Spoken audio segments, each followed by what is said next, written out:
Il y a quelque chose de pourri à Kiev, mais c'est encore pire à Velika Novosilka. On va prendre juste 5 minutes dans cette vidéo pour voir la situation en Ukraine, dans cette zone, cette localité. Cette bataille est vraiment très importante.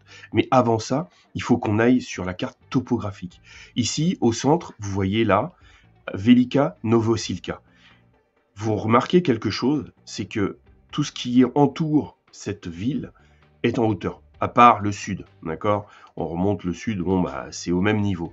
Mais lorsque vous regardez à l'ouest, à l'est et même vers le nord, eh bien vous voyez que c'est en hauteur. Et ce sont les positions russes. C'est pour ça que les Ukrainiens sont dans la panade, puisque dans cette zone-là, vous pouvez voir que les Russes dominent militairement, mais dominent par la hauteur.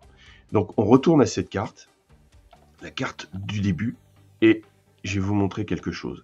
Ici, voilà, Donetsk, on zoome. Là, c'est Koranovo, Pokrovsk, ce que vous pouvez voir ici. On zoome encore, et Velika Novosilka est ici. Donc, on va partir du général pour venir au particulier, voir ce qui se passe dans cette ville et pourquoi c'est important. Vous remarquerez que dans cette zone, je vais vous mettre en rouge, je vais peut-être le zoomer. Si cette ville tombe, en fait, il y a une grosse portion de cette partie de l'Ukraine qui sautera aussi. Pourquoi? Parce que en fait, là, vous voyez, les fortifications, elles sont là. Et il y en a un peu plus vers le sud, aussi dans cette zone, vous le voyez. Le problème, c'est qu'une fois que ce maillon saute, eh bien, on va effacer cette petite carte. Eh bien, en fait, ici, tout le reste, eh bien, il n'y a pas de fortification. Il n'y a rien. Il n'y a absolument rien pour arrêter les Russes. Les fortifications ne sont pas faites. Il y a toute cette zone-là, une fois que Kurakovo va tomber, toute cette zone-là, et même plus loin, puisque après c'est des bourgades, hein, tout ça sont des bourgades, tout ça va tomber. Et ça, qu'est-ce que ça représente par rapport à l'Ukraine? Voilà, ça représente tout ça. Toute cette zone-là, en fait, toute cette zone-là va tomber. Voilà. Pourquoi? Parce qu'il n'y a pas de fortification. Après ça, il n'y a plus de fortification. Déjà qu'ils sont en manque d'hommes, mais là, ça va être plus que problématique. C'est pour ça qu'ils vont retarder. L'objectif des Ukrainiens, c'est de retarder au maximum les Russes pour qu'ils aient le temps de faire des fortifications, d'établir des défenses, ce qui n'est pas le cas. Voilà. Ici, vous pouvez voir, les fortifications, voilà, sont ici. Ils sont même pas dans la ville, plus au sud.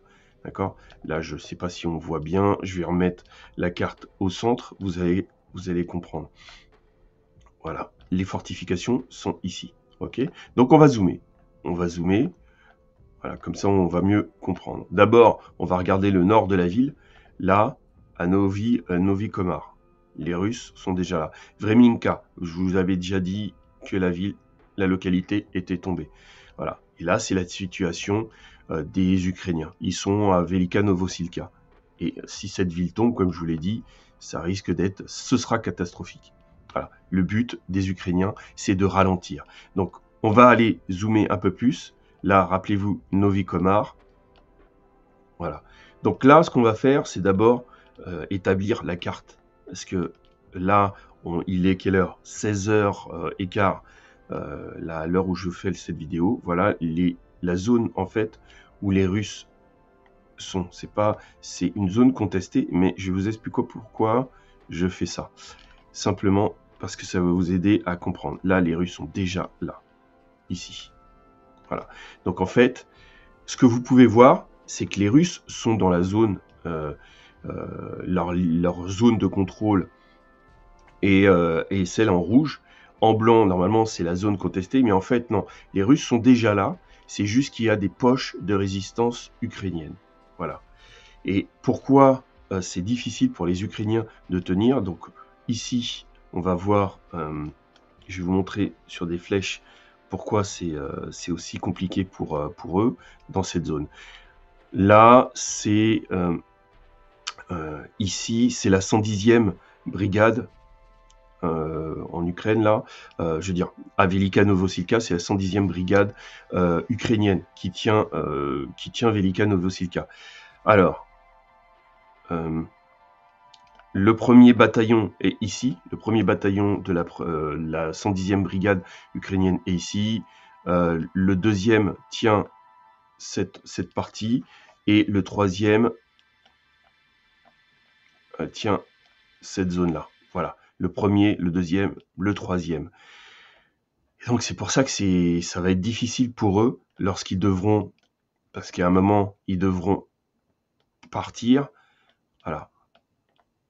Sauf que je vous l'avais déjà expliqué, ils vont sûrement partir pour ces fortifications. C'est pour ça que les Russes, au même moment, enfin, les Russes sont déjà là, ils lancent les offensives ici, là, sur cette route, ici. C'est pour ça que le timer est lancé pour les Ukrainiens, parce qu'en fait, une fois que les Russes auront fait la jonction ici, ben, pour la première brigade du 110e, ça va être très dur, très très dur.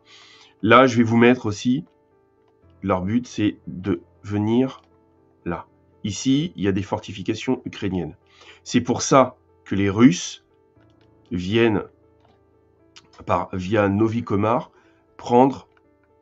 mince, c'est pas ce que je voulais faire, je voulais mettre en rouge. Voilà. Les Russes viennent ici et prennent de flanc les fortifications ukrainiennes. Voilà. C'est pour ça qu'ils le font de ce sens-là, pour pouvoir prendre les fortifications de Velika Novosilka qui sont en hauteur par rapport à la ville. Parce que en fait, si les Russes laissaient aux Ukrainiens la possibilité de rester dans cette zone-là, ici, le problème, c'est que les Russes ne pourraient pas prendre Velika Novosilka parce que les Ukrainiens seraient en hauteur, ils pourraient largement contrer les Russes en restant dans la zone, puisque là, Velika est en contrebas, et donc les Russes auraient du mal à prendre la ville. C'est pour ça qu'ils sont obligés, via Novi Komar, de prendre les fortifications ukrainiennes. Voilà. Donc la situation est dramatique à Velika Novosilka pour le 110e bataillon. Là, il me semble que ici, c'est la 37e brigade russe qui est là. Et c'est celle-là qui pousse et qui va obliger... Ah, c'est vraiment mal fait. Voilà. Ici, c'est cette brigade qui pousse et qui oblige les Ukrainiens à prendre une décision. Même s'ils veulent ralentir les Russes dans cette zone-là, ça va être plus que problématique. J'ai eu qu'une vidéo de ce qui se passe là-bas. Le problème, c'est que ça passerait pas. Voilà, ça passerait pas sur les canaux. Donc voilà, je voulais juste vous expliquer ce qui se passe à Velika Novosilka. J'ai mon Telegram. Inscrivez-vous sur le Telegram, c'est gratuit. Voilà, c'est moins cher que gratuit, je vous assure. Donc, serrez les rangs et restez unis. Et suivez-moi sur Telegram, suivez-moi sur YouTube, suivez-moi sur TikTok. Voilà, c'est tout ce que c'est, et c'est gratuit.